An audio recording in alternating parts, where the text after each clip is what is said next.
욥기서는 다른 성경하고 좀 결이 다릅니다. 우리가 지난달까지 묵상했던 열왕기상 역사서인데, 열왕기상은 신명기적 역사가들이 신명기의 하나님의 말씀을 기준으로 보면서 역사를 평가하고 있다고 말씀드렸습니다. 열왕기상에서도 우리가 살펴보았지만 신명기적 역사 해석은 뭡니까? 신명기 28장에서 말씀하신 것처럼 하나님의 말씀에 순종하면 복을 받고 하나님의 말씀에 불순종하면 재앙을 받는다는 것입니다. 이것이 예로 들어서 열왕기서에 나오는 수백 년간의 역사 가운데 동일한 사람이라 할지라도 그가 하나님의 말씀에 순종할 때 형통하고 불순종할 때 재앙을 받는 것을 보았습니다. 개인이나 공동체나 하나님의 말씀에 순종하면 복을 누리고 불순종하면 재앙을 받습니다. 그런데 욥기는 좀 다릅니다. 이 세상에 욥보다 더 하나님의 말씀에 순종한 사람이 누가 있을까요? 하나님께서도 칭찬하시고 인정하신 사람입니다. 그런데 그런 욥이 보통 사람도 겪지 않는 엄청난 고난을 겪었습니다.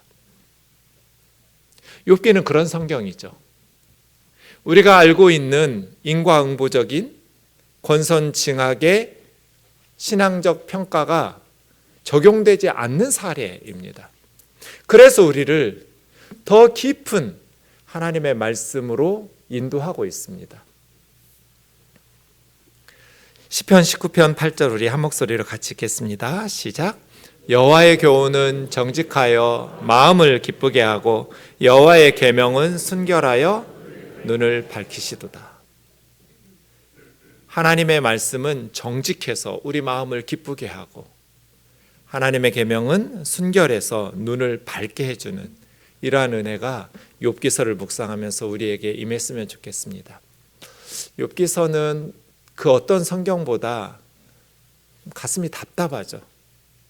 그리고 예수님의 십자가 사건을 제외하면 욥기서만큼 저의 눈물을 많이 흘리게 한 성경이 없는 것 같아요.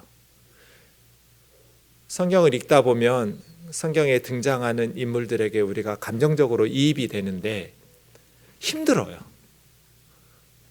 때로는 우리가 욥이 되기도 하고 때로는 욥의 친구들이 되기도 하고 때로는 욥을 재앙으로 몰아넣었던 갈대아 사람들이나 스바 사람들과 같기도 하죠. 그러한 욥기서의 말씀들을 묵상하는 것은 참 버거운 일입니다. 그런데 그 눈물 골짜기를 지나고 나면 우리 마음이 기쁘게 되고 우리의 눈이 밝아지는 것들을 경험할 수 있습니다. 겨울이 시작되는 이때 우리가 욥기서 말씀을 통해서 우리의 마음이 기쁨을 얻고 우리의 눈이 이전에 보지 못하던 정직한 하나님의 말씀, 순결한 하나님의 말씀을 통해서 밝아지는 은혜가 있기를 원합니다. 욥이 당한 건 크게 보면 두 가지입니다. 하나는 약탈자들의 침략입니다.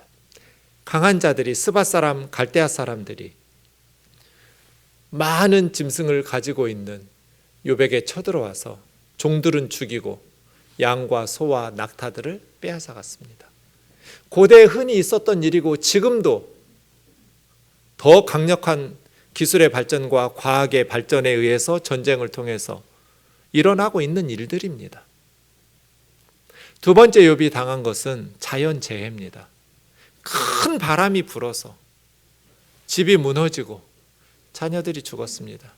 하늘에 불이 내려서 번개치듯 불이 내리고 하늘에서 내린 불로 양과 종들이 불타 죽었습니다. 지진이나 태풍이나 쓰나미 같은 것들로 지금도 많은 사람들이 죽습니다. 그 재앙에 대해서 욥은 하나님의 이름이 찬송을 받으셔야 한다고 고백합니다.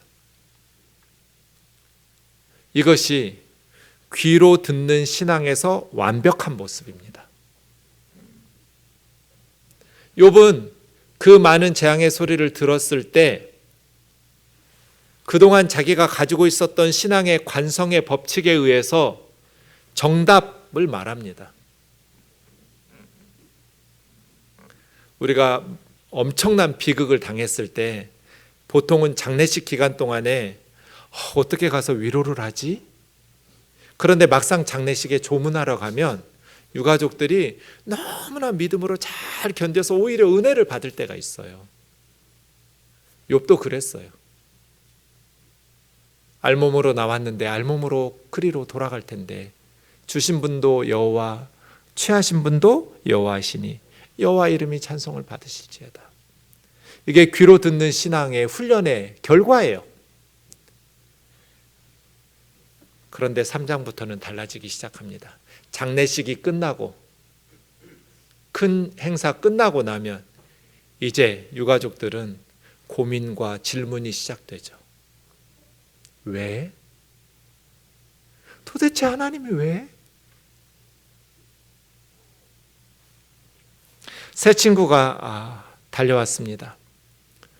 대만 사람 엘리바스, 구약 성경에서 가장 지혜로운 사람들이 대만에 산다고 봅니다.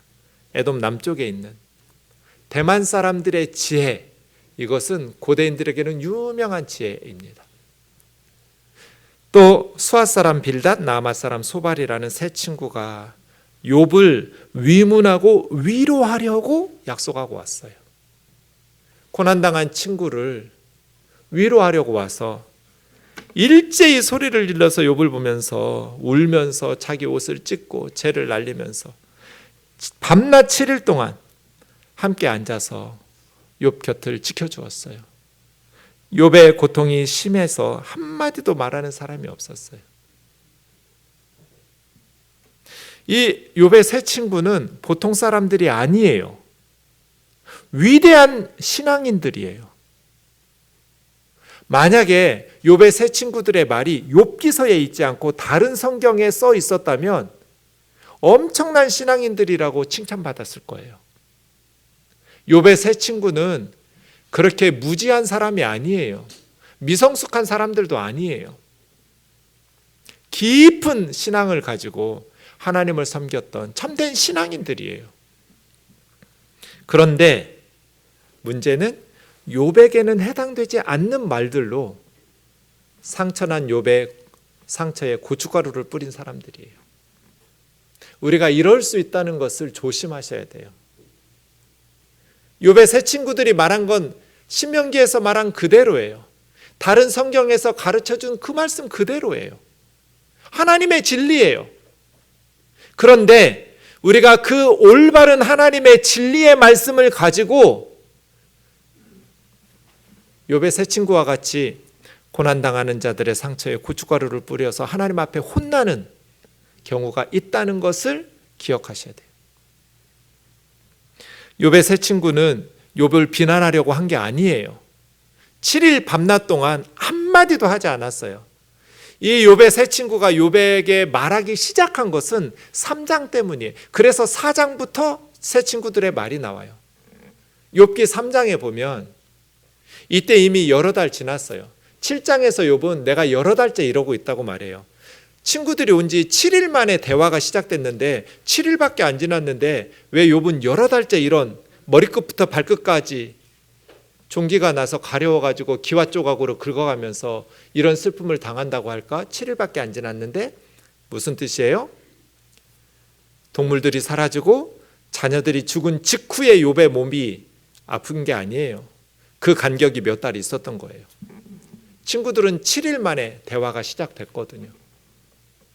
그러니까 욥은 자녀들 떠나고 그 엄청난 재앙을 당한 후 몇 달 동안 고통 속에서 살다가 이제 몸의 질병도 시작된 거예요. 그렇게 오랜 고생 끝에 친구들과의 대화를 하는데 욥은 3장에서 자기 생일을 저주합니다. 그 후에 욥이 입을 열어 자기 생일을 저주하니라. 어찌하여 내가 태에서 죽어 나오지 아니하였던가?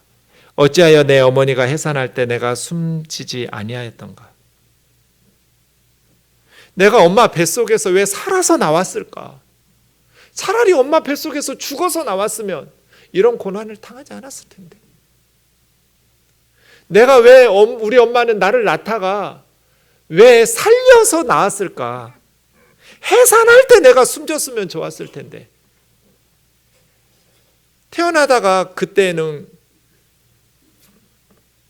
의학이 발전하지 못해서 아이들이 죽는 경우가 많았나 봐요. 그 아이들이 부러워. 20절 이하에 가면 욥은 자살을 사모합니다. 우리가 알던 욥이 맞나 싶을 만큼 욥은 자살의 충동을 느껴요. 죽고 싶은 거예요. 살고 싶은 마음이 하나도 없었어요. 어찌하여 고난당하는 자에게 빛을 주셨으며 마음이 아픈 자에게 생명을 주셨는고?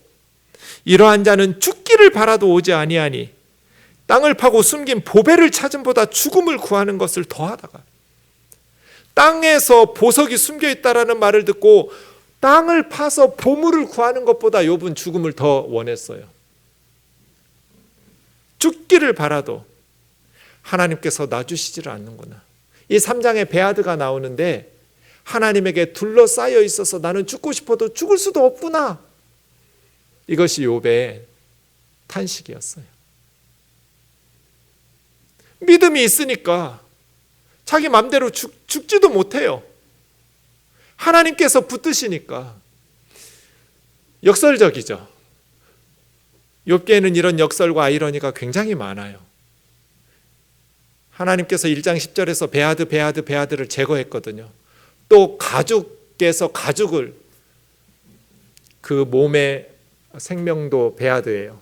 그것도 걷어가셔서 몸의 질병이 머리끝 정수리부터 발바닥까지 찾아왔어요.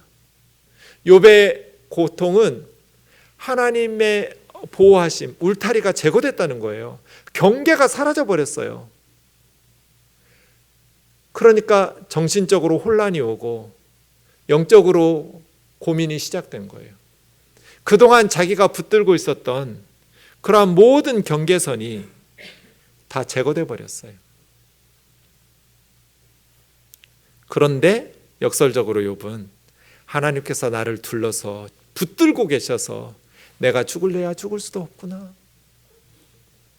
여러분, 믿음의 영웅 욕도 자살의 충동 속에 너무너무 보화를 땅에서 찾듯이 죽기를 사모했어요. 살다 보면 그런 순간들이 있죠. 25절, 내가 두려워하는 그것이 내게 임하고 내가 무서워하는 그것이 내 몸에 미쳤구나. 나에게는 평온도 없고 안일도 없고 휴식도 없고 다만 불안만 있구나. 밤에도 쉴 수가 없었어요. 휴식이 없었어요. 아침에 눈을 뜨며 하루가 시작되는 낮에도 휴식이 없고 평온이 없었어요. 불안만 가득했어요. 이렇게 몇 날 며칠, 몇 달, 몇 년을 버티는 거예요.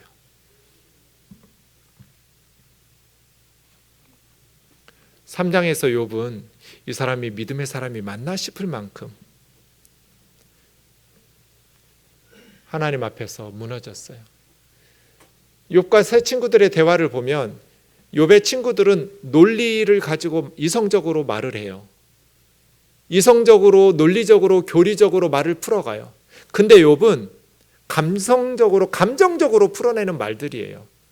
여러분, 이런 엄청난 일을 겪은 사람이 어떻게 논리적으로, 이성적으로 말을 해요? 감정적인 말이 쏟아져 나올 수밖에 없어요. 그렇지 않으면 미쳐버릴 것 같으니까. 그래서 욥이 쏟아내는 말들을 가지고 친구들은 계속 말꼬투리를 잡아요. 처음에는 부드럽게 말해요. 그런데 이제 세 세트가 시작되거든요. 4장부터. 엘리바스 욥, 소발 욥, 빌단 욥, 소발 욥 한 세트. 엘리바스 욥, 빌단 욥, 소발 욥 두 세트. 세 번째는 엘리바스 욥, 빌단 욥, 소발은 나오지 않고. 이렇게 세 친구와 욥의 대화가 세 세트가 진행되는데 갈수록 욥의 친구들의 말이 독해져요. 처음에는 우회적으로 부드럽게 말하다가 회개해라. 그럼 다시 회복될 거야. 그런데 나는 회개할 죄가, 이런 재앙을 받아야 할 죄가 기억나지 않는다. 자기의 의로움을 이야기하니까 점점 말이 세지면서 나중에는 거의 독설로 저주를 쏟아부어요. 이 과정들을 우리가 보아야 됩니다. 오늘 4장 1절에서 6절 먼저 보겠습니다. 엘리바스가 먼저 시작합니다. 누가 내게 말하려면 내가 실증을 내겠느냐? 누가 참고 말하지 않겠느냐? 이런 상황에서 욥에게 말하면 욥은 실증 나겠죠. 듣기 싫을 거예요. 그래도 누가 너의 이런 말들을 들으면서 참고 있겠냐? 아니, 하나님께서 너에게 생명을 주셔서 세상에 태어나게 하셨는데 엄마가 왜 나를 죽여서 태어나지 않고 살아서 나오게 했냐고? 태어날 때 죽는 아이들이 부럽다고? 3장에서 욥은 죽음에 있는 무덤 속에 있는 사람들을 부러워해요. 거기서는 쉴 수 있으니까, 이런 고난이 끝나니까. 죽으면 끝날 것 같아서 자살을 원하기도 해요. 또 하나님의 창조를 완전히 부정하면서 왜 이런 고난을 주실 거면 하나님께서 살려주시는지, 하나님의 섭리와 하나님의 의로우심에 대해서 불평하고 원망해요. 그래서 엘리바스가 말해요. 누가 참고 말하지 않겠느냐? 그래서 내가 말하겠다는 거예요. 보라, 전에 네가 사람들을 훈계하고 손이 늘어진 자를 강하게 하고 넘어지는 자를 말로 붙들어주고 무릎이 약한 자를 강하게 해주더니 이제 그 일이 너에게 닥치니까 너도 힘들어하고 놀라는구나. 너의 경외함이 자랑 아니냐? 소망이 온전한 길 아니냐? 하면서 전에는 다른 사람들이 그런 고난 당할 때는 네가 그들을 격려하고 위로하더니 이제 너에게 그런 고난이 닥치니까 너는 왜 남하고 달라야 되는 것처럼 이렇게 하나님을 원망하고 그렇게 불평하느냐라고 엘리바스가 말하면서 7절을 말합니다. 생각해 보라고. 죄 없이 망한 자가 누구인가?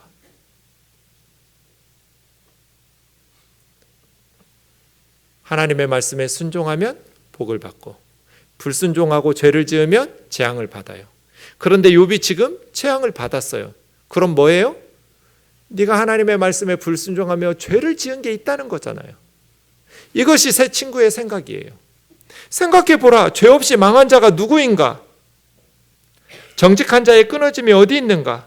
그러면서 12절에 가면 어떤 말씀이 내게 가만히 이르고 그 가느다란 소리를 내 귀에 들렸다. 내가 하나님의 응답을 받았다. 내가 환상을 보았다. 내가 하나님의 음성을 들었다. 기도 응답 받았다고 말하면서 욥을 족치는 거예요. 이런 사람들 교회에 가끔 있죠. 하나님 음성 들었다고. 생각해 보라. 죄 없이 망한 자가 누구인가? 여러분 생각해 보세요. 죄 없이 망한 자가 누구예요? 정말 아무도 없어요? 우리는 이제부터 갈 길이 멀어요. 귀로 듣는 신앙에서 눈으로 보는 신앙으로 우리가 나아가야 되거든요. 그 과정으로 나아가는데 아직 욥기가 많이 남아 있어요. 오늘 첫 시간에 욥기 1, 2장에서 우리가 기억해야 될 것은 하늘과 땅이 연결되어 있다는 것. 그리고 모든 고난이 반드시 죄에 기인하는 것은 아니라는 것. 욥과 같이 선하고 의로운 사람도 이 세상에서 고난을 당할 수 있다는 것. 나는 아무 잘못 없이 바르게 운전해 가던데 술 취한 음주운전자가 중앙선을 넘어와서 내 차를 받으면 내가 죽을 수도 있어요. 그럼 내가 무슨 잘못이 있었을까요? 없어요. 생각하여 보라. 죄 없이 망한 자가 누구인가?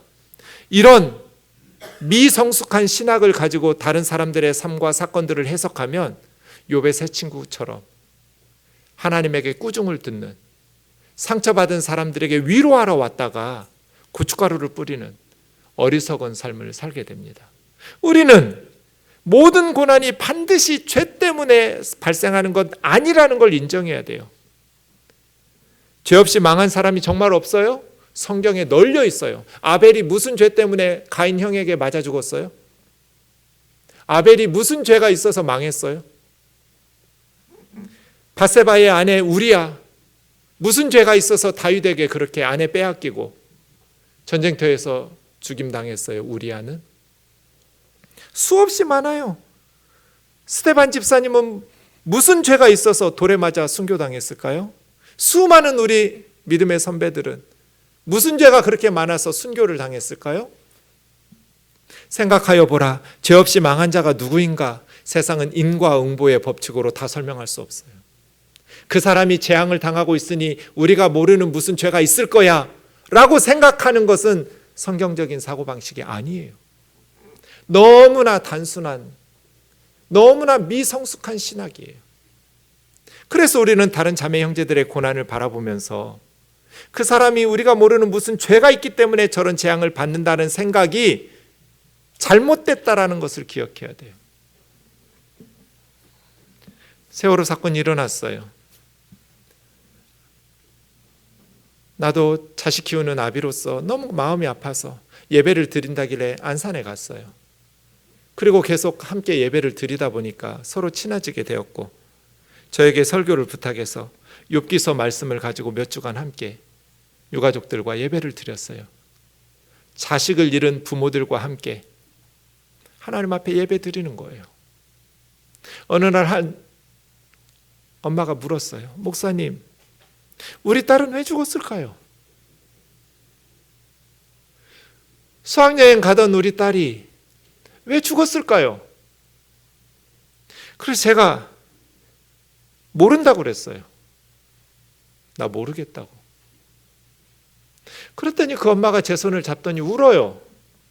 모른다고 말해줘서 고맙대요. 처음에는 그게 무슨 뜻인지 몰랐어요. 왜 모른다고 말하는데 고맙다고 말할까? 사건이 일어나고 왜 우리 아이들이 죽어야 됐는지, 하나님을 믿는 그리스도인들은 하나님께 수없이 기도하고 수많은 목사님들의 설교를 들으면서 그 이유를 찾으려고 했었대요. 어떤 목사님은 더 큰 복을 주시려고 이런 고난을 주신다고 말하기도 하고, 우리나라에 더 큰 재앙을 막아주시고 더 많은 다른 집 아이들을 살리시려고 이런 사고가 났다고 말하기도 하고, 그런데 그럴 때마다 너무너무 분하고 억울해서 하나님 앞에 따지고 싶었대요. 근데 처음 듣는 대답이래요. 모른다는 대답이. 한 번도 그런 생각을 해본 적이 없대요.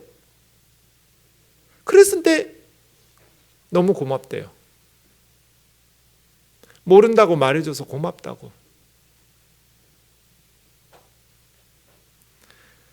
사랑하는 자매 형제 여러분, 우리가 당하는 고난이 권선징악, 인과응보로 다 풀어갈 수 없습니다. 일본에 쓰나미가 와서 수많은 사람들이 죽었을 때 일본에 우상들이 많아서라고 설교한 목사님들이 많았습니다. 그들에게 예수 믿게 해서 우상 숭배를 제거하고 복되게 하려고. 그렇지 않습니다. 오히려 쓰나미가 일었을 때 한 형제는 남들이 다 피하는 그 한복판에서 기타를 들고 한국에서 일본으로 날아가 계속 하루 종일 찬양하면서 하나님 앞에 기도했답니다. 일본 사람들이 와서 물었습니다. 다 여기서 피하는데 당신은 여기서 날마다 왜 노래하고 있느냐고.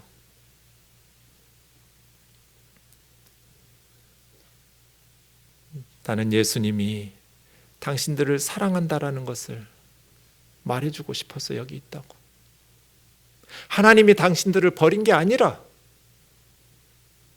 하나님이 당신들을 사랑한다라는 사실을, 우리 죄인들을 사랑해서 예수님을 보내어줬다는 사실을 말하고 싶어서 이곳에 여러분과 함께 있다고.